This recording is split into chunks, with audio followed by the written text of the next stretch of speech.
serta karya buku dari ustadzah kita.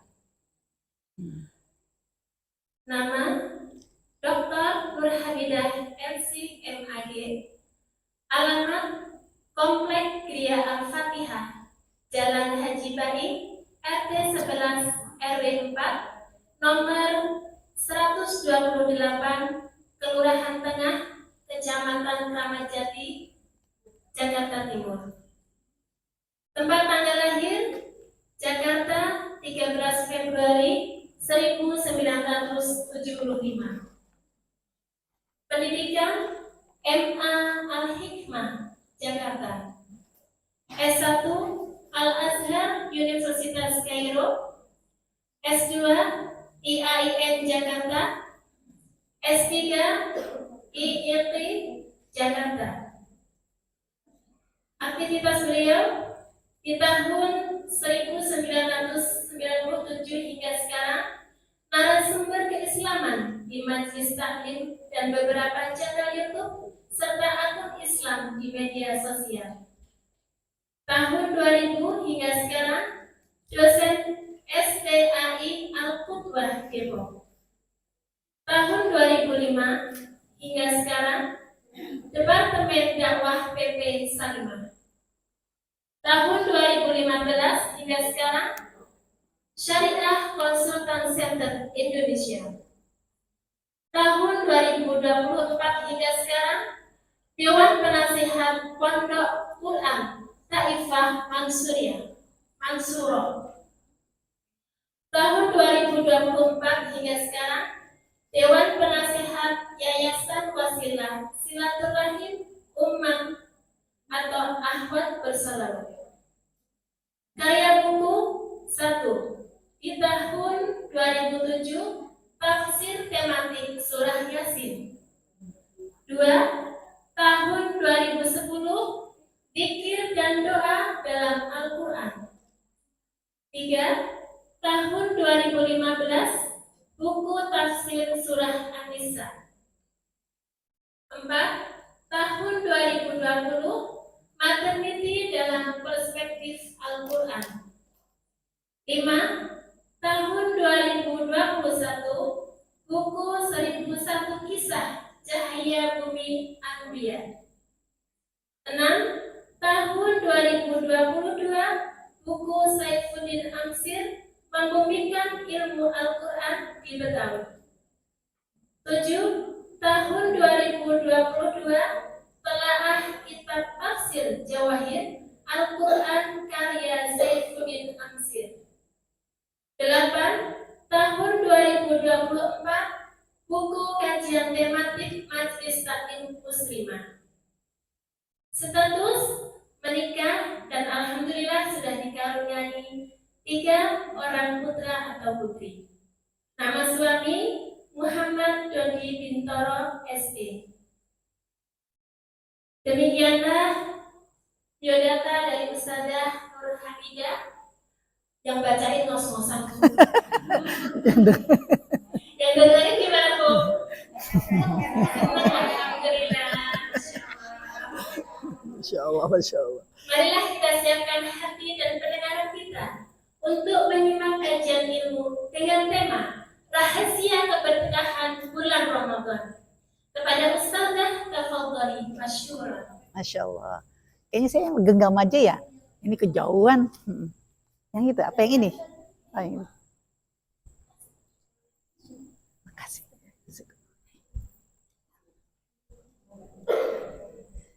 Ya, bismillahirrahmanirrahim. Assalamualaikum warahmatullahi wabarakatuh.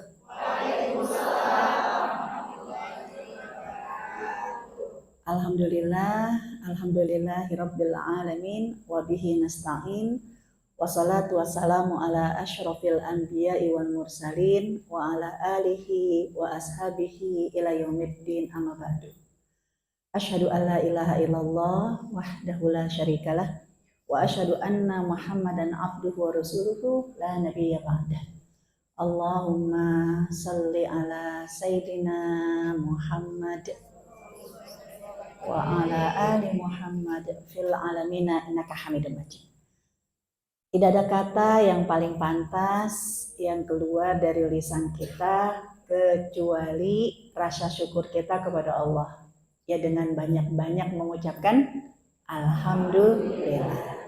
Alhamdulillah hari ini ibu-ibu dalam kondisi sehat walafiat.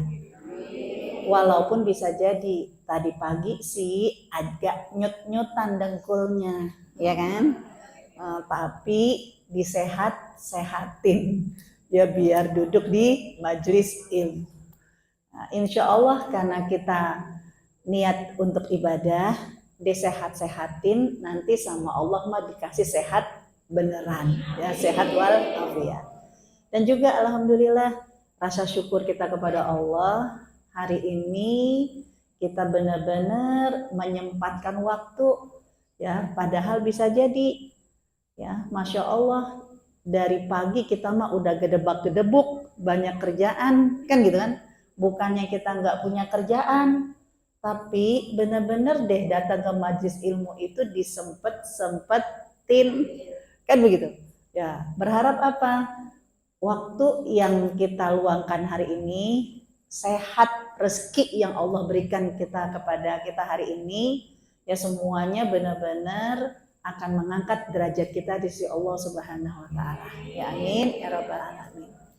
Dan Masya Allah ya hari ini pun kita akan belajar untuk mengungkap rahasia keberkahan yang sebentar lagi akan datang, yaitu bulan Ramadan. Kalau disebut dengan rahasia berarti kan nggak semua orang tahu ya.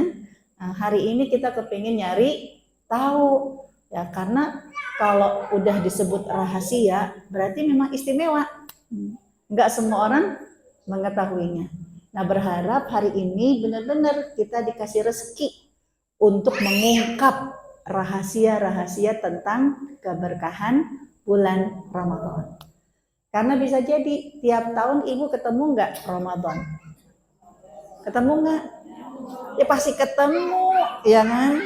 Yang umurnya anggaplah kayak saya, ya udah ya lolita, ya pas 50 tahun. Ada yang jelita jelang 50 tahun, ada juga yang lolita lolos 50 tahun kan? Ya. Nah, kalau yang umurnya 50 tahun aja deh. Berarti kan ketemu Ramadan berapa kali? 50 kali. Emang ada di tahun berapa alhamdulillah Ramadannya kagak datang? Itu mah cuman bawaannya omongan ibu-ibu doang, ya anak-anak jadi ledekin, entah lebarannya kagak lewat kan gitu kan ya, cuman lebarannya doang yang gak lewat, Ramadannya pasti datang. Artinya apa? Kita yang udah ketemu Ramadan 30 kali, 40 kali, 50 kali, Ramadannya mah gak berubah, Ramadannya sama, hanya bisa jadi yang berubah dan yang berbeda adalah kita. Nah kita berharap Ramadan kali ini lebih baik dari Ramadan yang sebelumnya. Ya, kenapa? Karena kita berhasil menyingkap dan mengungkap rahasia keberkahan bulan Ramadan. Nah, kalau begitu, ya apakah kita akan mengetahui tentang rahasia keberkahan? Diawali kita harus tahu dulu ma makna barokah. Apa sih artinya barokah? Ya, sampai-sampai kalau ibu-ibu pulang ngaji biasanya yang ditunggu sama anak-anak apa? Berkat, ya kan? Ya karena itu kenapa nasi dari pulang ngaji itu dinamakan berkat, ya karena berharap nasi ini berbeda dengan nasi yang lain, ya karena kalau nasi itu diberi nama berkat berarti nasi ini berharap kita mendapatkan barokah. Karena bahasa Arabnya barokah, diterjemahkan jadi berkat, kan gitu kan? Nah, ma anal barokah. Apa sih artinya barokah? Apa artinya berkah? Ya, berkat. Dalam Al-Quran bahasa Arab, berarti mau nggak mau kita harus tahu menggunakan bahasa Arab. Al-barokah itu artinya ya diantaranya adalah an-namu waziyadah. Jadi barokah itu sesuatu yang tumbuh, nggak mati, tapi sesuatu yang tumbuh terus berkembang, berkembang, berkembang, berkembang. Ya kayak ya biji rambutan. Itu pohon rambutan berasal dari berapa biji, Bu? Satu pohon rambutan itu berasal dari satu biji. Tapi Masya Allah berkah banget. Dari satu biji, walaupun cuma satu pohon, menghasilkan berapa rambutan? Emang ada yang udah pernah gitu? Ya kan? Yang ada mah borongan, ya kan? Ya, banyak. Nah, itu artinya barokah. Jadi apa yang kita tanam, walaupun cuma satu, tapi nggak akan busuk, nggak akan habis. Tapi dia akan terus tumbuh, tumbuh, tumbuh, berkembang, berkembang, berkembang. Itu kalau dalam ilmu bahasa Arab. Kalau dalam bahasa ilmu perambutan, satu biji kita tanam, tumbuhlah ya sekian banyak rambutan. Rambutan kan nggak kayak pisang, sekali berbuah selesai. Tapi kalau rambutan dia akan selalu berbuah musiman. Kan gitu kan, Bu? Nah, itulah barokah. Ya kalau dalam ilmu ekonomi, biasanya istilah barokah itu dikenal dengan prinsip modal sekecil-kecilnya, untung seluas-luasnya, sebesar-besarnya. Itulah barokah. Ya, jadi kenapa pulang ngaji yang ditunggu berkat? Nah, ya karena tadi berharap walaupun cuman sebungkus nasi, paling nggak jauh-jauh isinya, ya kalau nggak nasi sama ayam, nasi sama semur daging, kan gitu kan? Ya. Nah, walaupun ini cuman sebungkus, tapi ketika dimakan, dikerubutin sama anak-anak, ya, padahal kan bisa jadi ibu juga kepengen. Nah, bawaannya cuma satu, ya kan? Tapi begitu dimakan sama anak-anak, bisa jadi ibu nggak marah-marah. Tapi kenyang, bukan karena makan, kenyang karena anak-anak pada kenyang, kan gitu kan? Nah, itulah barokah.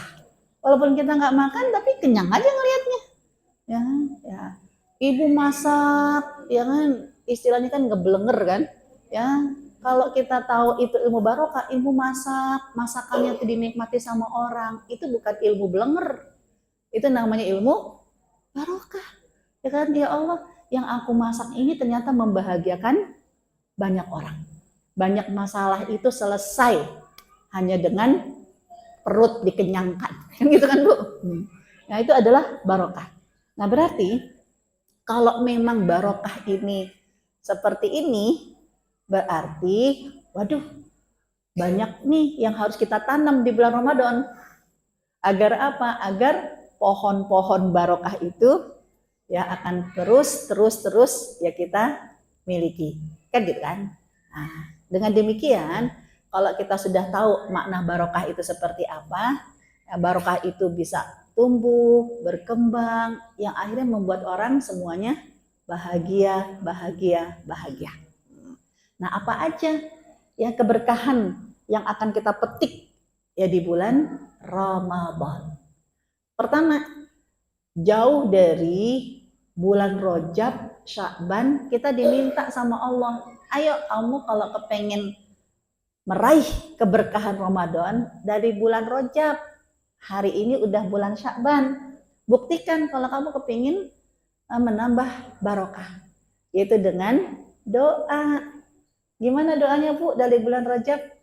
Allahumma barik lana fi Rajaba wa Sya'bana wa balighna Ramadan. Nah, jadi minta dulu sama Allah, ya Allah, aku mohon kepadamu agar barik lana, berkahi kami. Ya, berarti apapun yang kita lakukan, walaupun sedikit, tapi untungnya banyak. Dari mulai kapan ya Allah? Dari mulai kemarin bulan Rajab. Dan hari ini, kalau yang Rajab mungkin masih belum ngeh, ya alhamdulillah masih ada bulan Sya'ban. Dari mulai Rajab kemarin, Sya'ban, sampai nanti ya Allah kita manen. Ya, nanti kesempatan manennya bertambahnya di bulan Ramadan. Karena orang yang berdoa seperti ini kemudian nanti diberi kesempatan sama Allah ketemu Ramadan, itu luar biasa Ibu, lebih mulia dari orang-orang yang bisa jadi gak sempat ketemu Ramadan. Ini ada satu kisah di zaman Rasulullah SAW. 3 orang sahabat, ya kan, masa-sama masuk Islam bertiga, jadi bestian nih bertiga. Ya, mereka masuk Islam bareng, perang bersama Rasul juga bareng. Tapi nasib beda-beda. Kali perang pertama, ya kan perang pertama di bulan Ramadan. Ya, perang Badar di bulan Ramadan, perang Uhud juga ya di bulan Syawal. Ya, artinya banyak sekali perang dilakukan oleh Rasulullah kan di bulan Ramadan. Nah, kali yang pertama sahabat ketiga-tiganya ini ya ketemu Ramadan bareng-bareng di bertiga. Ya, bareng-bareng menikmati Ramadan. Umur siapa tahu. Akhirnya apa? Allah jemput ya meninggal sahabat yang pertama. Tinggal berdua. Udahlah. Karena berikutnya sahabat yang tinggal berdua ini ketemu lagi Ramadan, jadi dia beribadah lagi bareng-bareng di bulan Ramadan, tapi tinggal berdua karena yang ketiga udah meninggal, teman yang pertama udah meninggal. Nah, tinggal berdua nih, menikmati Ramadannya berdua. Umur siapa tahu, akhirnya salah satu di antara berdua pun meninggal. Datang Ramadan tahun berikutnya, ya tinggal seorang diri. Nah, setelah dia menikmati Ramadan, kesempatan Ramadan sendirian, Allah berikan keistimewaan, yaitu apa? Dia bermimpi. Dalam mimpinya, dia ketemu sama teman-temannya yang udah meninggal tadi.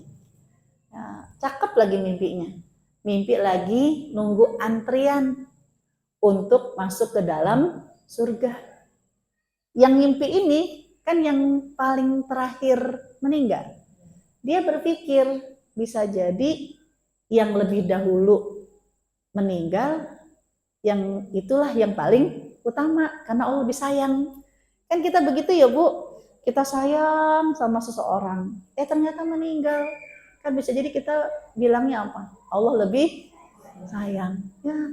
Ya kita kan bisa jadi dikasih kesempatan hidup, ya masih banyak maksiatnya, masih banyak dosanya, kan gitu kan. Kalau yang udah meninggal kan bisa jadi nggak ada dosa lagi. Ya orang dia udah meninggal, apalagi ini orang sahabat ini orang baik-baik. Nah, yang mimpi ini berpikir, wah, yang bakalan dipanggil pertama yang meninggal duluan. Nanti menyusul yang kedua, baru dia yang terakhir. Tapi kaget dia Ibu. Kenapa? Karena begitu dipanggil oleh Allah giliran masuk ke dalam surga, justru yang paling terakhir, yang masih hidup, diminta sama Allah masuk surga duluan, menikmati surga lebih dahulu. Terbangunlah dia, terkagetlah dia. Dia nanya sama Rasul, ya Rasul, ya ini kenapa ya? Kok kan saya berpikirnya ya pada saat kesempatan diminta untuk masuk ke dalam surga, ya yang lebih mulia lah, ya yang wafat lebih dahulu karena Allah lebih sayang sama dia. Kok ternyata kita yang masih hidup? Ternyata apa Bu jawaban Rasul? Ya, bukankah engkau itu dimuliakan oleh Allah? Kenapa? Karena engkau diberi kesempatan untuk bertemu Ramadan tahun berikutnya dan Ramadan tahun berikutnya.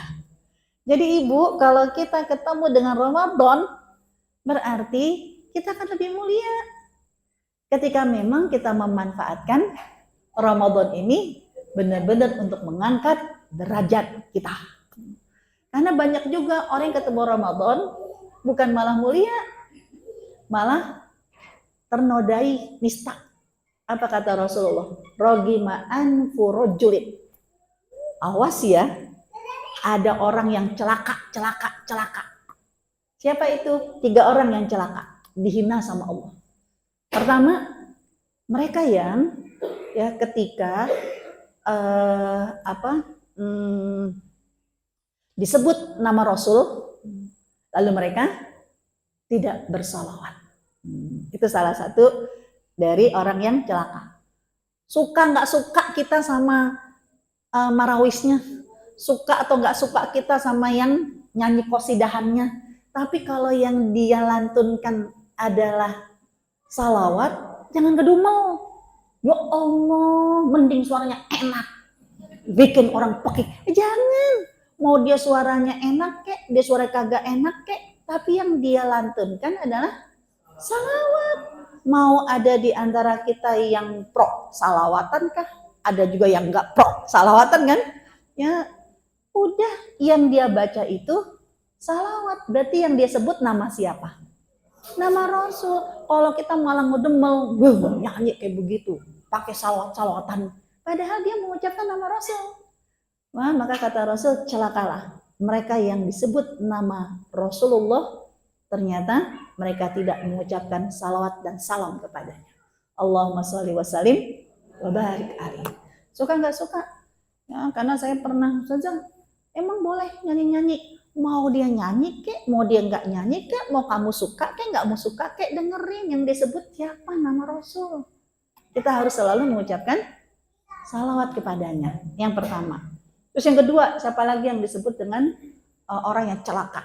Mereka ketemu Ramadan, sampai meninggalkan Ramadan, kok bisa-bisanya dosanya nggak diampunin. Nah ini kemana? Ramadan itu meleburkan dosa. Kok bisa-bisanya ketemu Ramadan, sampai Ramadan pergi, dosanya tidak terampuni. Ini celaka ini. Ya orang kok nggak memanfaatkan Ramadan dengan baik. Padahal Ramadan itu melebur dosa. Kemana dia selama ini? Ya, nah, nih yang kedua. Terus yang ketiga, celakalah mereka yang dititipkan oleh Allah. Orang tua yang udah makin lanjut, nggak dijadikan pintu surga. Yang malah maaf, didoain biar cepet mati lagi. Kan gitu kan? Ya Allah, gimana Ustazah ya? Kalau dia lagi ibaratnya namanya juga kadangkala kan hidup segan mati tak mau bahasanya kita. Ya kan? Ya udah tergeletak begitu aja, udah pikun. Ya kita ngurusin semua anak-anaknya. Begitu siuman nih, begitu sadar, ya yang dicari apa? Duit. Dia inget banget katanya, kalau kemarin ada yang nengokin gue, nih duitnya mana kok kagak ada nih di kutang kan gitu kan. Ada yang pernah cerita kayak gitu. Ya dia lupa, berbaring kayak begini kan butuh uang, pampersnya, ya oksigennya. Nyebelin banget Ustazah, ya Allah, daripada nambah dosa, boleh nggak Ustazah kita keluarga anak-anak udah duduk ngumpul, ya kita mau doa sama Allah, ya Allah kita udah ikhlas, kita udah ridho kalau memang kematian itu ya diambil sama Allah, daripada hidup malah bikin dosa. Saya pernah ada yang nanya, Bu, kayak begitu. Saya jawabnya bingung. Kenapa? Saya bilang gini aja deh, saya mau sekedar sharing.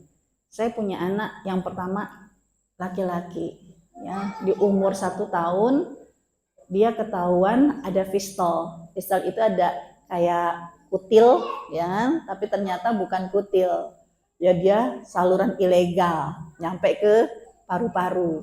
Jadi kalau dia pilek itu kadang keluar dari sini. Jadi kayaknya tuh kayak bisulnya kok busuk terus kan. Kok nggak sembuh-sembuh. Ternyata ada fistel, maka harus dipotong. Kan gitu kan? Harus dioperasi. Nah, pada saat di meja operasi, terus saya sampai ngomong sama Allah, ya Allah, kalau memang ya kan boleh bertukar, biarkan saya yang mengalami itu. Ya, kenapa? Karena anak ini masih sangat kecil, masih sangat lemah. Kasihan kalau menderita. Kalau boleh bertukar kan, seorang ibu begitu. Udahlah, biarin kita aja yang ngerasain sakit, gitu kan? Ya, sampai ketika dioperasi itu kan dikasih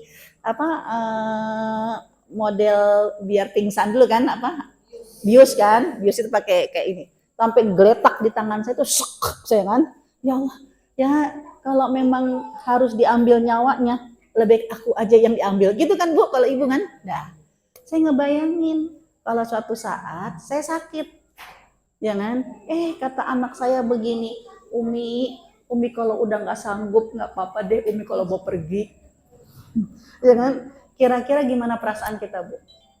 Ya, ya nih sakitnya tuh di sini, gitu kan.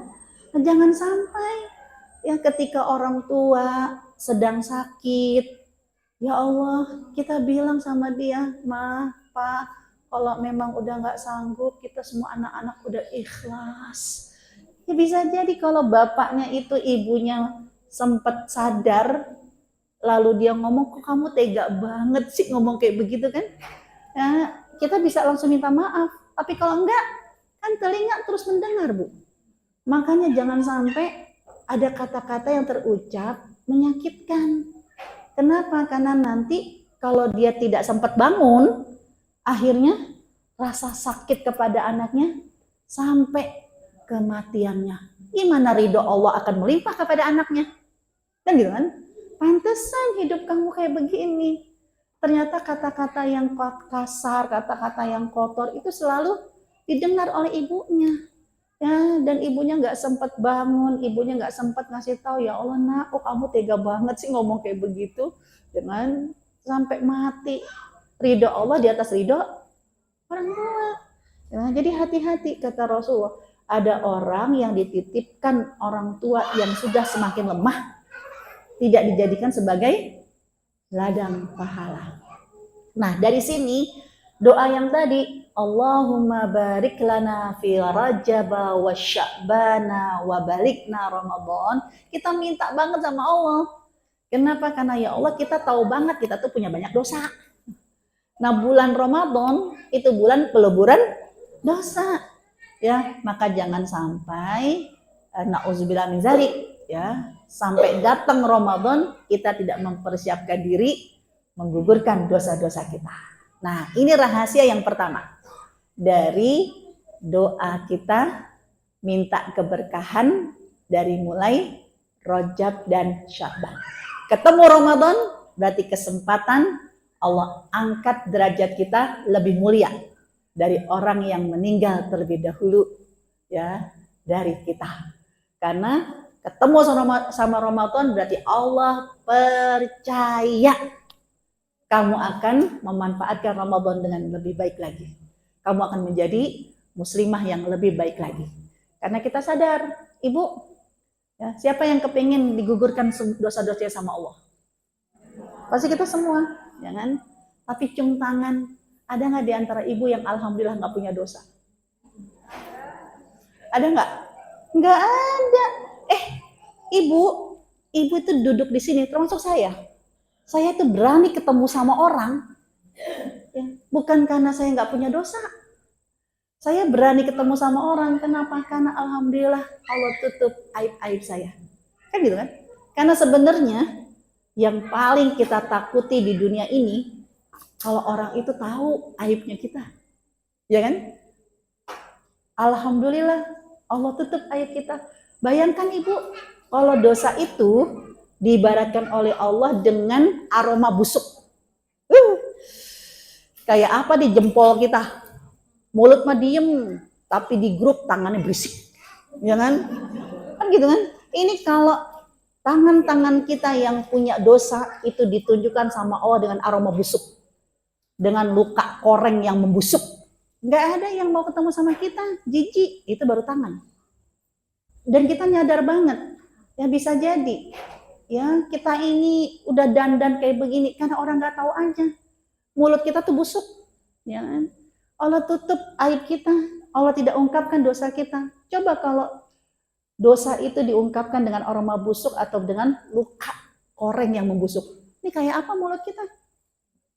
Tadi pagi bisa jadi yang karena disuruh buru-buru, sedangkan ini weekend. Bisa jadi suami lagi libur, anak-anak juga libur. Kan itu kan? Ya mereka kepingin sebelum ibunya ngaji, rumah udah beres. Makanya ngos-ngosan tadi ya karena dari pagi kita kerja kan gitu kan, tambah ngos-ngosan. Ya udah siap-siap mau ngaji, ada aja mungkin hal-hal yang membuat kita memancing emosi kan, wah langsung ya Allah ini orang gimana sih gitu kan. Coba kalau mulut kita ini yang punya dosa nyakitin suami, nyakitin anak, nyakitin orang tua, itu ditujukan dengan aroma busuk. Emang ada yang mau ngobrol sama kita? Emang ada yang mau ketemu sama kita? Enggak ada yang mau. Yang apalagi nih, kadang nih otak kita bukan stroke, otak kita udah busuk. Kenapa? Piktor melulu. Yang otak sama hati kita busuk banget. Ya Allah, kenapa? Ya Allah nggak tunjukkan. Padahal kita ini orang yang error hatinya. Ngelihat orang senyum, bukannya seneng kita, sakit hati. Ngapain sih dia senyum-senyum? Nah, nyindir ya. Sok manis banget sih. Ya kan? Orang senyum kan bahagia ya Bu ya. Tapi kalau kita ngelihat orang senyum, merasa sakit hati, tandanya apa? Hati kita tuh kotor, ya kan? Hati kita tuh dosa. Coba kalau Allah tunjukkan hati yang dosa ini dengan luka koreng, dengan busuk, ya Allah, ya kita mau udah sekarat kali, ya kan? Ya udah membusuk. Tapi alhamdulillah hari ini, walaupun otak kita itu piktor, hati kita itu juga kotor, mulut kita juga isinya sampah semua, jempol kita apalagi, ya kan? Yang ada julid melulu, ya. Ya Allah, kalau Allah tidak tutup aib kita, nggak mungkin orang itu menghormati kita. Nggak mungkin orang itu mencintai kita. Kan gitu. Makanya bersyukur kepada Allah. Ya dengan kita ditutupi oleh Allah aib-aib kita, dosa-dosa kita. Ya maka ya kita manfaatkan. Ya kesempatan ini jangan sampai nanti Allah muak. Ini orang udah ditutupin aibnya, belagu lagi. Ya enggak, tobat, malah tobat langsung kumat kan gitu kan. Jadi bagaimana keberkahan Ramadan itu dimulai tadi apa Bu yang pertama dengan berdoa. Allahumma barik lana fi Rajabah wa Sya'bana wa balikna Ramadan. Yang pertama. Terus yang kedua, rahasianya lagi nih, keberkahan Ramadan itu dari nama bulannya sendiri. Nama bulannya apa Bu? Ramadan. Artinya apa? Bulan puasa. Ya kan? Ya sekarang ya sekarang udah Februari ya. Kemarin kan bulan Januari. Apa artinya Januari Bu? Hujan sehari-hari. Itu kan plesetan doang, ya kan? Setiap nama bulan dalam Islam itu ada artinya.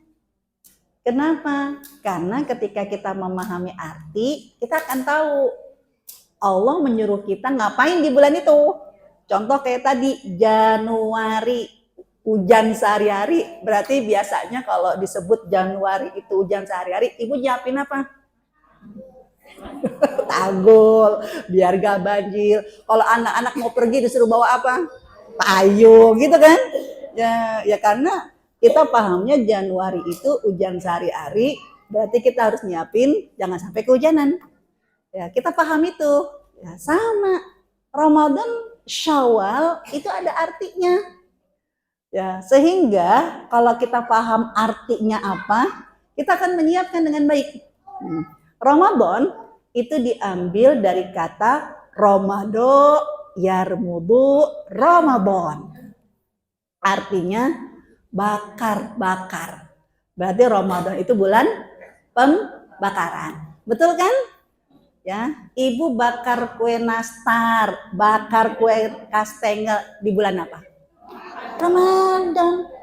Bahkan kalau belum Ramadan nih, Sya'ban, ada yang ngasih nastar, kita mikir, ini nastar lebaran kapan? Ya kan? Ya, saya dikasih kue lebaran ya sama teman saya. Ya, saya cuma mikir, ini lebaran kapan? Astagfirullahaladzim, ini belum expired. Ya kan? Karena apa? Kita kalau disuguhin nastar, kalau bukan bulan Syawal, ya kita khawatir, ya kan Bu? Lah jangan-jangan ini udah expired lagi kan gitu kan? Kan masih enak kok, iya sih enak, cuman nggak biasa aja makan nastar di bulan Rojab, nggak biasa aja makan nastar di bulan ya Sya'ban kan gitu kan? Yang ada kalaupun ada yang bakar-bakar bulan Sya'ban biasanya untuk dagang, biar tester, ya kan, ya kan, ini enak kak nastarnya gitu kan, biar pesen nanti, ya, tapi dibikinnya nanti jelang Lebaran, berarti bulan Ramadan, kan gitu, bener kan? Ramadan itu artinya bulan pembakaran. Selain nastar, selain kastengel, selain kue kacang, ya apalagi yang perlu dibakar di bulan Ramadan? Yang perlu dibakar yang pertama adalah dosa. Agar ketika kita membakar dosa-dosa kita, ya dengan istighfar kepada Allah. Jadi kumpulin istighfarnya Ibu di bulan Ramadan. Ya, kenapa? Karena sekali lagi, ya kalau orang itu masih punya dosa, ya Allah, kadang doa aja nggak dikabulkan. Ya, karena dosa itu yang menghalangi terkabulnya doa, kan gitu kan? Sedekah aja kalau masih ada dosanya bisa jadi dibatalkan. Ya habis sambil sedekah sambil ngomel-ngomel, kan digugurkan pahalanya. Ya, jadi untuk pembakaran dosa di bulan Ramadan yang harus kita siapkan adalah kalimat-kalimat istighfar. Agar apa? Agar ketika kita beristighfar, kita sadar dulu kalimat istighfar ini dulu ceritanya dosanya apa? Agar saat kita membaca, kita pun juga merasa punya dosa yang sama. Karena nggak ngefek Ibu, orang istighfar banyak-banyak, astagfirullah. Tapi nggak merasa dosa, ya, merasa suci, ya itu berarti dosa. Ya. Orang nggak merasa berdosa, tandanya dosa. Ya, nah istighfar yang terbaik adalah istighfar yang ketika kita baca, kita tahu dulu, ini dosa kita. Nah, ada beberapa istighfar dalam Al-Quran, itu istighfar yang disukai oleh Allah, karena nabi-nabi tersebut, atau orang tersebut, tahu dosanya apa. Nah, pertama, istighfarnya Nabi Adam dan Ibunda Hawa. Kayak apa istighfar Nabi Adam dan Ibunda Hawa? Waktu diturunkan dari surga, dia beristighfar, Rabbana ya Rabbana zalamna anfusana wa ilam taghfir lana wa tarhamna lanakunanna minal khasirin. Itu istighfar Nabi Adam, ada dalam surat Al-A'raf ayat ke-23. Kapan istighfar itu diucapkan oleh Nabi Adam? Kesalahan apa yang dilakukan oleh Nabi Adam sampai Allah suka dengan istighfar Nabi Adam? Kan Nabi Adam nyadar dia memasukkan sesuatu ke dalam mulutnya, sesuatu yang haram, karena makan buah khuldi. Ibu, yang dimakan sama Nabi Adam banyak atau sedikit? Dikit, tapi kenapa makanya diusir? Ingat, kita memberi minum kepada anak kita 10 tahun yang lalu, sampai sekarang masih ada nggak? Kita ngasih makan anak kita, enak banget dia makan padahal cuma sama sambal sama tempe 5 tahun yang lalu, sampai sekarang masih ada nggak? Masih, karena jadi apa? Darah dan daging. Jadi hati-hati. Kalau kita menyadari, ya Allah, emang banyak banget kita jadi orang yang kalau katanya tipi-tipi tuh, ya peristiwa pembegalan. Kan kalau ngambil diam-diam namanya apa Bu? Nyuri. Ngambil terang-terangan, ya rampok. Kalau di jalanan, kalau pakai motor, begal. Bisa jadi kita ini banyak banget begal. Ngebegal siapa Bu? Tukang sayur. Kan ibu-ibu belanja di motor ya kan? Beli cabai bawang kan lagi mahal. La ilaha illallah bang, masa 10.000 dapat segini sih? Gimana bisa pedas nih? Udah jangan pelit-pelit. Diambil di depan abangnya, kan? Yang ngambil terang-terang pakai motor. Namanya apa bu? Bego.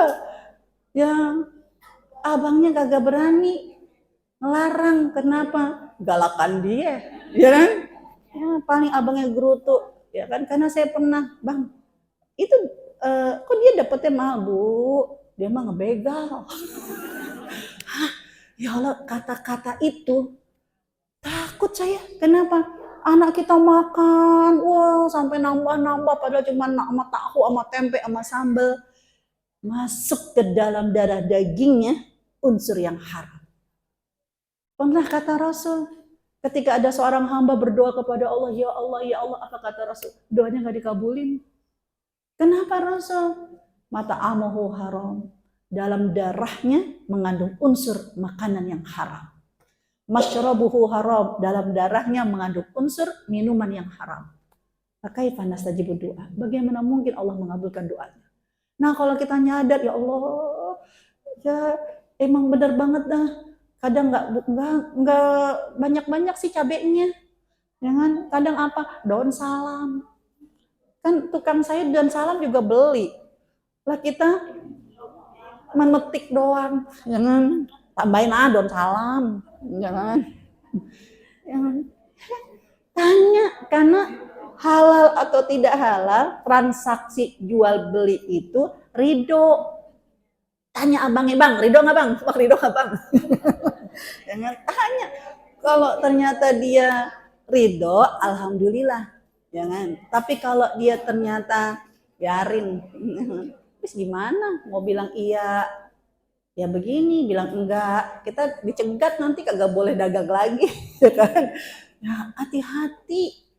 Makanan dimakan oleh anak kita itu nanti mengandung unsur yang haram. Nah, pandang anak-anak kita, ya Allah, jangan sampai ya nanti terhalang cita-citanya. Ya, susah hidupnya. Karena sebab darah dagingnya mengandung unsur yang haram. Nah, ketika membaca istighfarnya Nabi Adam, itu ngerasain, ya Allah, bener dah kita kayak Nabi Adam sama Ibunda Hawa. Rabbana zalamna anfusana, kita telah menzolimi diri kami, ya Allah, fa illam taghfir lana, ya Allah please. Kalau Allah tidak mengampuni kami, lanakunanna minal khosirin, bisa bangkrut kita, bisa rugi kita.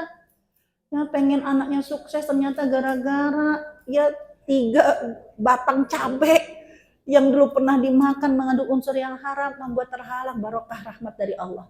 Nah, ini istighfarnya Nabi Adam. Ada lagi ya istighfarnya ya Nabi Yunus alaihissalam. Waktu dimakan ikan hiu apa ikan paus? Ikan hiu kan paus bu? Ikan paus, kok ikan hiu mah dipapak bu, kagak bakal bisa hidup ya kan ikan paus. Apa doanya Nabi Yunus? La ilaha illa anta subhanaka inni kuntu minadh-dhalimin. Kapan Nabi Yunus baca itu? Karena Nabi Yunus pada saat itu egois dia. Allah sudah bilang, dampingi umatmu. Terus ingatkan dia. Capek Nabi Nuh. Udahlah, terserah. Mau surga kek, neraka kek, bukan urusan gue. Ya? Nabi Yunus kan pergi, ditelan sama ikan paus. Nah bisa jadi kita seperti itu. Padahal apa?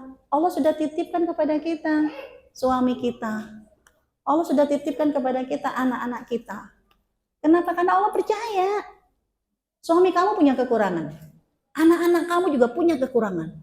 Maka dititipkan kepada kamu wanita yang sering ngaji. Wanita yang rajin ngaji. Agar apa? Agar suamimu, anak-anakmu jadi baik. Minimal dengan doa kamu.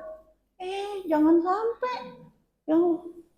Begitu kita ngaji, makin banyak tahu, makin bisa membedakan antara suami idealis dengan suami realita. Ya kan? Kan begitu kan? Akhirnya apa? Makin kita merasa, waduh, Kita udah beda visi dan misi.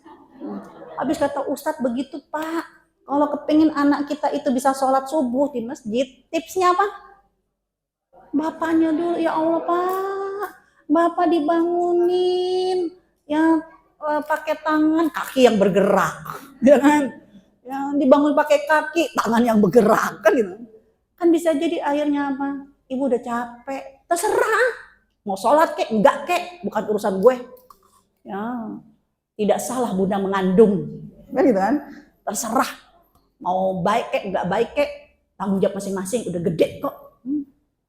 Hati-hati kalau kita seperti ini, ya bisa ibaratnya apa? Nggak cuman kita, suami kita dan anak-anak kita terpuruk. Seperti Nabi Yunus kan, udah dimakan ikan paus. Emang ikan paus artinya di atas. Ikan paus itu hidupnya di atas apa di bawah? Di bawah. Berarti apa? Nabi Yunus itu sampai ditenggelamkan oleh Allah, terpuruknya itu udah dimakan, dimasukin ke bawah laut. Susah untuk bangkit sampai dia menyadari, ya Allah, saya salah, saya egois. Saya nggak boleh seperti itu. Allah sudah percayakan kepada aku kaumku. Maka suka atau tidak suka, aku akan selalu mendampinginya. Sama. Nyadar diri, ya Allah pantesan kok suami ya karirnya susah banget. Ya padahal udah kayak apa rajinnya. Kok nggak naik-naik pangkat. Ya Allah anak kok kayaknya kesian amat, udah belajar pontang-panting, kok nilainya masih begini-begini aja. Bisa jadi. Kenapa? Karena ibunya, karena istrinya egois, kayak Nabi Yunus. Ya, mau baik sendiri, cuman ibadah sendiri, ya kan? Mulutnya tidak menunjukkan kata-kata yang baik. Mulutnya yang ada bisa jadi sumpah serapah. Ibu, hati-hati, bisa jadi suami kita nasibnya itu buruk, anak-anak kita apalagi itu nasib suksesnya itu ya nggak tercapai cita-citanya. Itu disebabkan karena apa? Bukan karena Allah yang menginginkan. Bisa jadi disebabkan karena apa? Ini karena mulut-mulut kita. Ya, saya pernah ada satu kasus. Nanya, Ustazah gimana ya? Ya Allah, Ustazah, anak saya tuh bandel banget tuh Ustazah. Kalau mau dikasih tahu tuh ya Allah Ustazah, kayaknya bararadung banget. Itu kalau dibangunin sholat subuh ya Allah itu kayaknya kupingnya budak, nggak denger. Dulu kita udah bolak-balik, nah bangunin ya Allah ini kuping kayaknya nggak denger Ustazah, susah banget bangunin. Saya cuma bilang gini, Ibu, di depan saya aja barusan Ibu udah berapa kali ngutuk anak, ya kan? Bisa jadi anak itu bandel, anak itu budek, nggak bisa dengar azan. Itu karena mulut ibunya. Ya, ibu judulnya mau sharing sama saya, tapi sudah berapa kali ngucapin kata-kata yang buruk. Kenapa ibu? Bisa jadi nasib buruk itu karena sebab mulut kita. Satu, kisah yang pertama. Kisah yang kedua, saya sering cerita pengalaman saya. Saya punya teman, ya seusia saya. Berapa puluh tahun yang lalu, ya mungkin 20 tahun yang lalu, ya pas mau Desember ya menuju Januari, dia cuma bilang gini, waduh semua target udah saya capai kecuali satu. Saya sebagai temennya awalnya kagum, Masya Allah ini teman saya keren amat, ya kan, semua target tercapai kecuali satu. Kan saya kepo, target apa yang belum tercapai? Apa kata dia? Merit, nikah. Saya diem. Ya, kalau nikah mah masa kita bagi suami kita. Dan saya diem aja kan. Saya diem. Tapi saya terkagetkan ketika dia ngomong kayak begini. Ya mungkin jodoh gue di surga kali ya. Hah? Sejak kapan kamu ngomong jodohmu di surga? Pantesan gak bakalan kamu dapat jodoh. Kenapa? Ini belum surga, Cin. Ini masih dunia. Nah dari situ ya saya jadi langsung teringat, hati-hati mengucapkan kata-kata.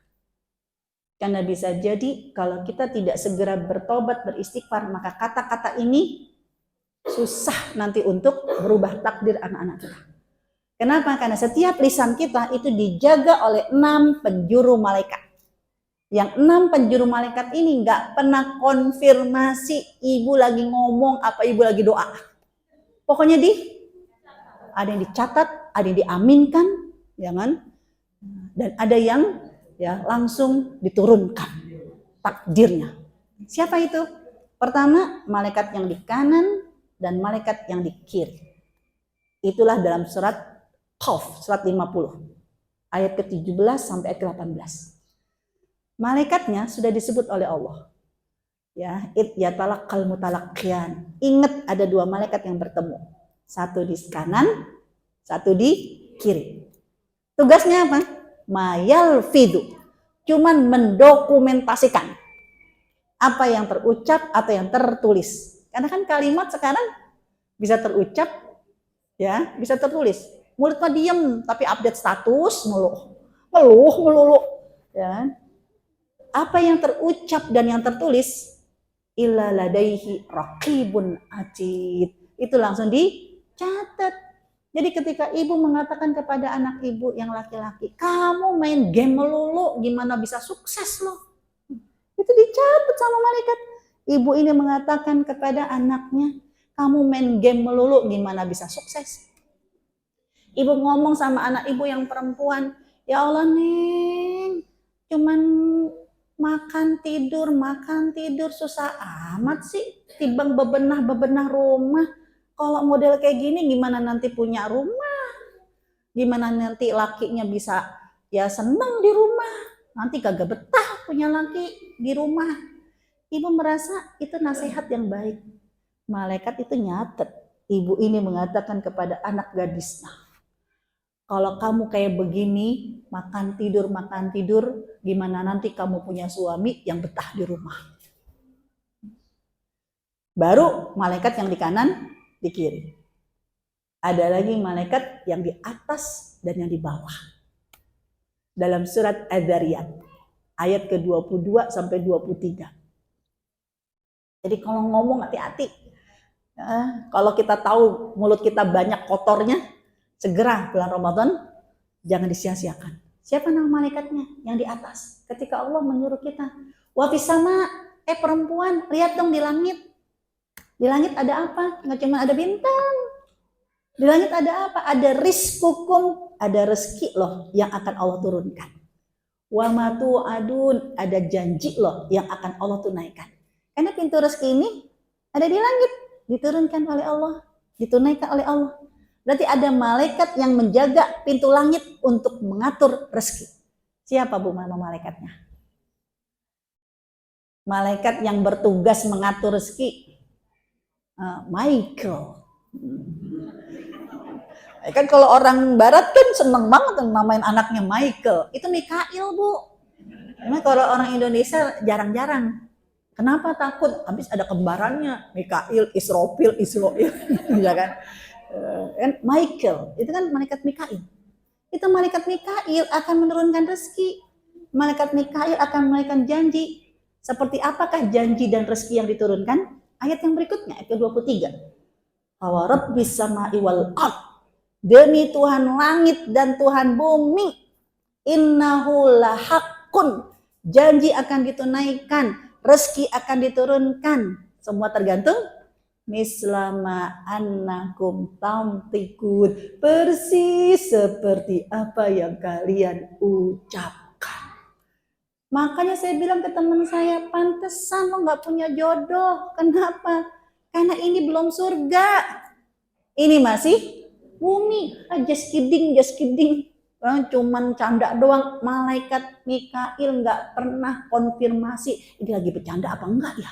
Enggak. Ini ibu-ibu lagi marah apa enggak? Karena saya pernah anak saya marah sama dia. Umi sih, makanya jangan suka ngedoain aku. Jangan. Jadi waktu anak saya lagi belajar main sepeda, ngebut. Biasa ibu ngomong apa? Jangan ngebut, ntar jatuh. Blek jatuh. Makanya jangan, enggak Umi. Malaikat, ini kan bukan doa malaikat.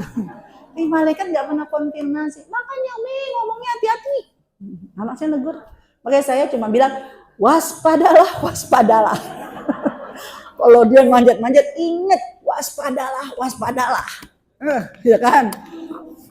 Ya, gak berani saya ngucapin langsung dibayar tunai, ya kan? Ya, makanya jangan sampai ya Allah ustazah gimana ya cara ngebangunin anak, ya Allah itu kalau setiap bangunin sholat subuh tuh kuping kayaknya budak banget, pantesan anak ibu budak nggak bisa dengerin azan. Kenapa? Gara-gara ucapan ibunya. Yang belum mana Bu? Kanan kiri udah, depan belakang yang belum. Dan surat Ar-Ra'd surat 13 ayat yang ke-11. Siapa nama malaikatnya? Lahu mu'aqibat. Disebut sama Allah nama malaikatnya, malaikat mu'aqibat. Malaikat yang selalu ada di depan dan di belakang. Itulah malaikat mu'aqibat. Dan datangnya silih berganti. Ngapain? Dia cuma nungguin kalau pintu langit terbuka, maka disitulah Allah akan merubah nasib satu kaum. Karena Allah menyuruh kepada malaikat ini, innallaha la yughayyiru ma biqaumin. Allah nggak akan merubah nasib satu kaum sampai kaum itu berubah nasibnya sendiri. Gimana cara merubahnya? Malaikat ini nungguin ucapan kita. Makanya dulu orang tua kita sering mengingatkan, jangan sembarangan ngomong, tar malaikat lewat. Itu dia malaikatnya. Ya, kita ngomong ya Allah, ya kan apes banget sih nih gue nih. Pas malaikat lewat, Allah nggak akan merubah nasib satu kaum. Harusnya kamu tidak apes. Tapi karena kamu ngomong kayak begitu, pas malaikat ini diminta oleh Allah, amin, mengaminkan semua kata-kata. Ya, itulah rahasia kenapa maling kundang jadi batu. Karena saya pernah ditanya, Ustazah maling kundang jadi batu ceritanya bener apa enggak? Agak tahu saya mah cuma penikmat nasi Padang. Saya nggak tahu cerita Minang karena saya orang Betawi, jangan. Tapi maling kundang jadi batu apa asal usulnya? Mulut ibunya, ya kan? Ibunya kan yang bilang kan, kalau kata cerita kan, ya ibunya yang bilang jadi batu kan, jadi batu. Dan itu nggak cuma di Minang, di Arab, ya kan? Itu ceritanya bukan jadi batu. Seorang anak menjadi ikan pari. Itu istilahnya cerita rakyat. Jadi ikan pari. Ya ketika anak gadisnya itu kesel banget sama ibunya disuruh dikit-dikit, Neng ambilin ini, Neng beliin ini. Mendingan jadi ikan pari, bisa terbang kemana-mana, bisa berenang kemana-mana. Ibunya kaget, anaknya kok kagak ada, ya kan? Panggil-panggil begitu dibuka di kasurnya dia sudah menjadi ikan pari. Itu kan artinya itu cerita-cerita rakyat yang bisa jadi sebenarnya untuk mengingatkan, ya. Kok kenapa jadi ikan pari? Lah ibunya ngomong ikan pari, kayak maling kundang. Kenapa dia nggak jadi putra duyung aja? Ya jadi ikan duyung. Ya kenapa dia nggak jadi ikan duyung? Lah ibunya ngomongnya batu, ya kan? Kan gitu kan? Jadi semua disebabkan karena ucapan seorang ibu.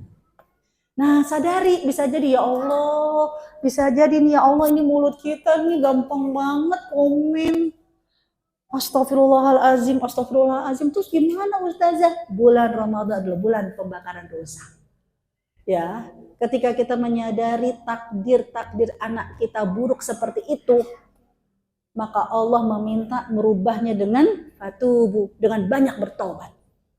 Karena untuk merubah kata-kata ini, ya, itu dengan banyak beristighfar kepada Allah. Istighfar yang menyadari bahwa kita punya banyak salah. Karena kalau kita banyak istighfar, sadar bahwa kita tuh banyak salah dan ingin, gak cuma istighfar doang untuk dosa kayak begini. Gak cuma istighfar tapi apa? Kita siapkan masker sama plester. Biar apa? Kalau udah kesel sama anak, ya kan? Ini plester aja, gitu kan? Karena malaikat tidak akan tahu. Karena malaikat hanya tahu kalau sudah terucap. Ya, perbaiki kata-kata kita. Hujani setelah itu kata-kata kita dengan kata-kata yang baik. Setiap kita ngelihat anak kita, langsung ya Allah, aku dulu pernah ngomong yang buruk tentang dia. Setiap ngelihat dia, hujani dengan kata-kata yang baik. Ya, setiap ngelihat handphone, karena bisa jadi ributnya ibu sama anak cuman saat dia pegang handphone, kan gitu kan? Nah, sampai anak itu lebih memilih handphonenya. Pilih ibu apa pilih handphone? Pilih handphone, ya kan? Kan gitu kan? Ya Allah, ya kan? Nah ini ya hujani dengan kata-kata yang baik, ya maka itu akan berubah takdir. Karena bulan Ramadan, kalau kepingin dosa-dosa kita digugurkan, bulan Ramadan sadari dulu apa dosa kita. Karena bulan Ramadan bulan pembakaran dosa. Dan istighfarnya ya kalau untuk yang biar merubah takdir ya itu istighfar yang sangat disukai oleh Allah Subhanahu wa taala ya dalam surat 40 surat Ghafir di ayat yang ke-7 sampai ayat yang ke-9 ya itu istighfar yang ditunjukkan dengan bertobat. Astaghfirullahaladzim wa atubu ilaih. Karena ketika kita beristighfar dan langsung bertobat, ibu nggak tanggung-tanggung. Langsung yang merespon diminta sama Allah apa? Malaikat. Malaikat siapa? Malaikat yang ada di arsy-nya Allah. Itu surat Ghafir, surat 40. 40 ayat ke-7 sampai ayat yang ke-9. Walladzina yahmilunal arsya. Malaikat-malaikat yang ada di arsy-nya Allah, yang memikul arsy-nya Allah. Tugas awalnya adalah bertasbih dan bertahmid kepada Allah. Tapi kalau ternyata di bumi melihat ada seseorang yang beristighfar dan bertaubat. Jadi nggak cuma astagfirullahaladzim, astagfirullahaladzim, astagfirullahaladzim, wa atubu ilaih. Ya Allah nggak cuma istighfar minta maaf, tapi taubat ya Allah nggak lagi deh mau kayak begini. Itu langsung Allah menyuruh malaikat-malaikat yang ada di arsy ini punya koneksi langsung meminta kepada Allah juga ikut memohonkan kepada Allah mengampuni dosa-dosa kita, ya dan memperbaiki takdir-takdir kita. Karena di ayat ke-7 itulah permintaan malaikat ini. Ya fastaghfiril ladzina amanu. Ya maka malaikat-malaikat pun juga beristighfar kepada Allah ya kepada mereka orang-orang yang beriman yang bertobat kepada Allah. Jadi ampuni ya dosa-dosanya, dimintakan oleh malaikat untuk diampuni dosa-dosanya. Itu ayat ke-7. Ayat ke-8-nya kalau kita beristighfar dan taubat, nyadar, nggak akan lagi deh kita ngomong kayak begitu. Ya, maka di ayat yang ke-8 apa kata malaikat? Ya Allah, jangan cuma diampuni dosa-dosanya. Jangan cuma dia diselamatkan dari api neraka. Di dunia ini dia nggak hidup sendirian. Dia punya bapak, kakek nenek, punya suami, punya anak. Apa kata malaikat yang ada di arsy? Rabbana adkhilhum. Ya Allah, masukkan juga ke dalam surga. Ya, bersama dengan dia bapak-bapaknya, suami dan anak-anaknya. Itu ayat ke-8.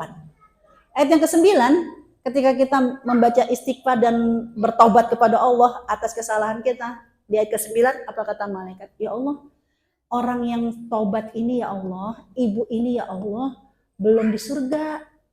Dia masih di bumi. Di bumi ini banyak banget kesulitan, banyak banget ya kejahatan. Maka apa kata malaikat? Ya Allah, waqihimus sayyi'at. Ya Allah, lindungilah dia, selamatkanlah dia semua dari kesulitan-kesulitan, keburukan-keburukan di dunia. Ya, dan juga keburukan-keburukan di akhirat. Faqad rahimtah. Karena kasih sayang. Jadi rasakan itu. Jadi istighfar yang terbaik itu bukan sekedar berapa kalinya. Tapi istighfar yang terbaik itu ketika kita menyadari apa dosa kita dan segera bertobat kepada Allah. Nah, ini Ramadan artinya bulan pembakaran, berarti yang dibakar adalah dosa. Yang kedua, nggak cuma dosa yang dibakar. Ibu, anggaplah ini pedang. Pedang terbuat dari apa? Besi. Gimana caranya besi itu bisa jadi dibentuk menjadi pedang? Dibakar. Berarti besi itu dibakar biar lunak, ya kan? Setelah lunak, gampang dibentuk, ditempa. Nah, kita juga begitu. Jadi ibu, nanti di bulan Ramadan, nggak cuma kita membakar dosa, tapi kita membakar hati kita yang keras. Ya, membakar emosi kita, syahwat kita yang kayak batu. Dibakar dengan apa? Dengan amal-amal kebaikan.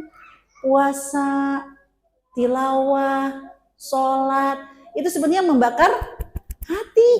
Biar hati kita nggak jadi batu.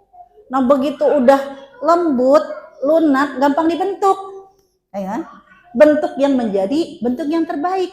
Makanya begitu Syawal, orang-orang yang berhasil membakar dosa-dosanya, orang-orang yang berhasil melunakkan hatinya, maka dia akan mendapatkan apresiasi selamat dari semua orang di bulan Syawal. Apa doanya? Minal aidin wal faizin. Minal aidin wal faizin. Artinya apa, Bu?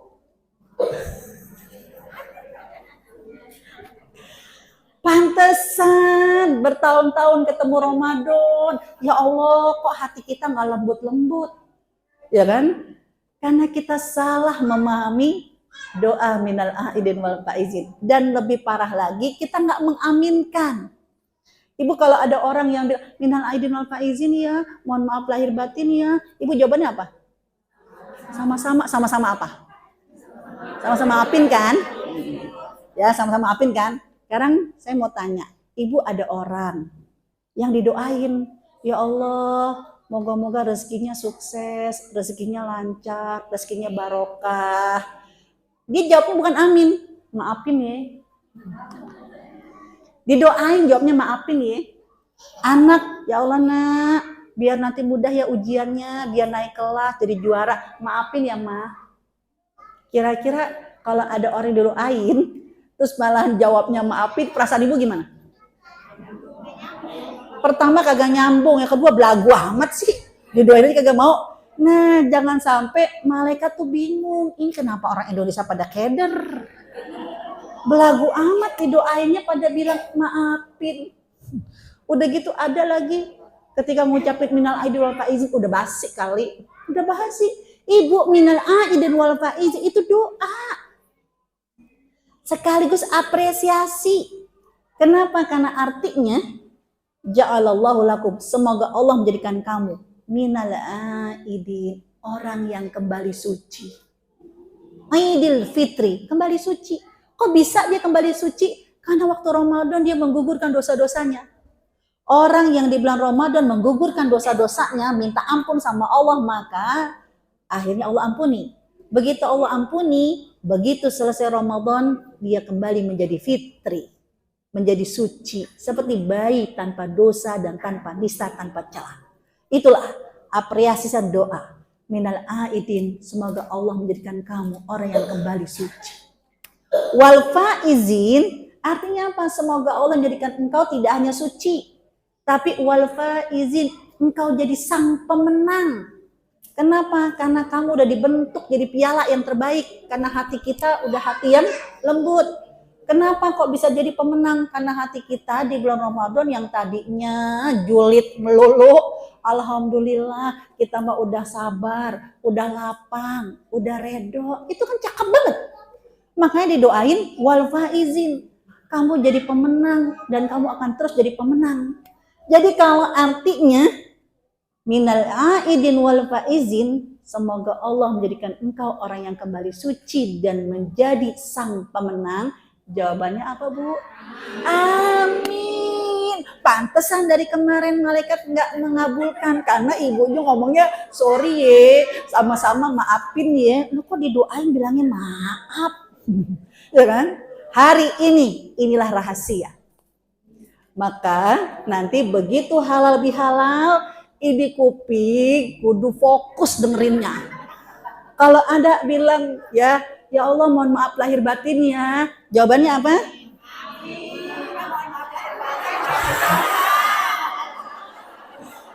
Jadi kalau ada kan ibu-ibu kan kalau lebaran itu kan bisa jadi ucapannya macam-macam. Ada yang selamat lebaran ya, jawabannya apa?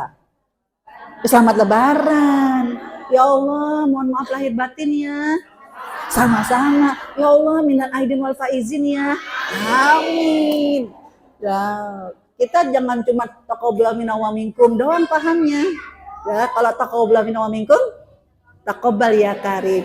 Apalagi kalau ada nanti teman kita yang 3 in 1. Ya Allah selamat lebaran ya, mohon maaf lahir batin, kulu amin wa antum bi khair, ya minal aidi wal faizin.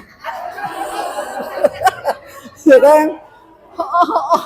Amin. Kan gitu. Ya, jadi intinya pantesan bisa jadi bukan Allah tidak mengabulkan doa kita. Bukan Allah tidak mempercantik hati kita.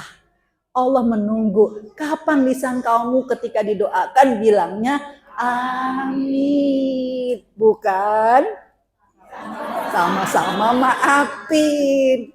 Insya Allah setelah ini kita akan merasakan perbedaannya. Semua orang yang bertemu dengan kita mendoakan kita, ya, ciri nanti orang-orang yang Ramadannya sukses gak akan lagi memiliki hati yang julid. Nah, hari ini kita tes dulu, ya kan? Kira-kira hati kita masih julid gak? Kan gitu kan? Kan gitu kan? Nah, biasanya tuh saya kalau mau ngetes hati saya itu pakai status WA. Kalau kita ngelihat status WA orang, kita masih suka komen, ya Allah emang dia doang apa yang ngaji? Kita juga ngaji. Berarti hatinya julid. Ya Allah, pantesan belum tenang, belum bagus, belum cantik hatinya. Karena waktu Ramadan kemarin didoain sama orang nggak bilang amin, makanya hatinya julid. Ya kan? Kalau kita ya nanti sampai rumah terganggu dengan tukang paket. Ibu kalau tukang paket datang biasanya tukang paket ngomongnya manggilnya pelan-pelan atau kenceng-kenceng. Nah, paket gitu kan. Kalau ternyata gara-gara tukang paket asam lambung kita naik, tandanya hati kita julid, ya kan gitu kan. Nah, karena orang akan bisa berubah kalau dia tahu dulu kesalahannya apa, ya kan. Ya, setiap status orang dikomentarin mulu, ya kan. Ini kan Sabtu Minggu, bisa jadi orang-orang pada healing, ya kan. Ya Allah baru kemarin kita lihat dia jalan-jalan ke sana, sekarang dia jalan-jalan ke sini lagi. Ya dia mah itu ya orangnya nggak sensitif ya, kan orang lagi banyak kelaparan maka dia update statusnya makan melulu. Kalau kita masih komen kayak begitu berarti hatinya julid. Ini sekarang, ya kan. Tapi ya Allah, engkau akan lihat hatiku yang hari ini keras, julid, ya, suka baperan, tapi begitu nanti Ramadan, Syawal, insya Allah kita akan menjadi minal aidin wal faizin. Amin ya rabbal alamin. Ya, dari saya cukup sekian. Assalamualaikum warahmatullahi wabarakatuh.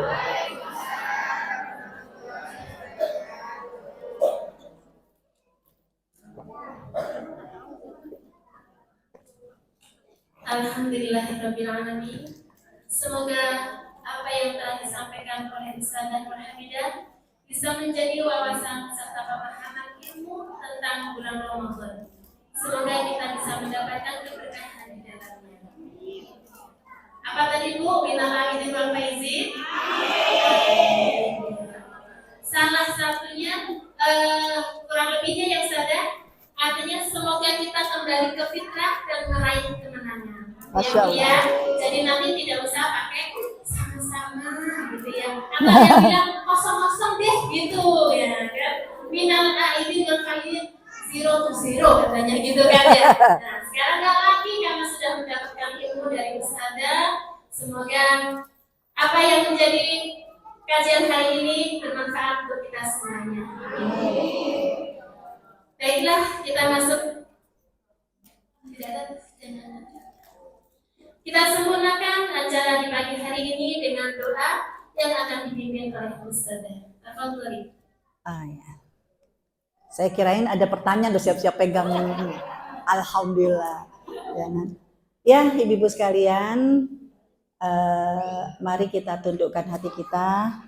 Kita mohon kepada Allah Subhanahu Wa Taala, karena kita menyadari tadi dari rumah sampai ke masjid ini betapa banyak dosa-dosa yang kita lakukan. Majelis ilmu, rumahnya Allah, itu dijanjikan keutamaannya adalah langkah kita ketika naik itu akan mengangkat derajat kita. Langkah kita ketika turun itu akan menggugurkan dosa-dosa kita. Moga-moga Allah akan menggugurkan dosa-dosa kita dan kita mengawali dengan beristighfar terlebih dahulu. Ya, nastaghfirullahaladzim, nastaghfirullahaladzim, nastaghfirullahaladzim, wa natubu ilaih. Al-Fatihah. A'udzubillahi minasyaitonirrajim. Bismillahirrahmanirrahim. Alhamdulillahi rabbil alamin. Ar-Rahmanirrahim. Maliki yaumiddin. Iyyaka na'budu wa iyyaka nasta'in. Ihdinas siratal mustaqim. Siratal ladzina an'amta 'alaihim ghairil maghdubi 'alaihim waladdallin. Amin.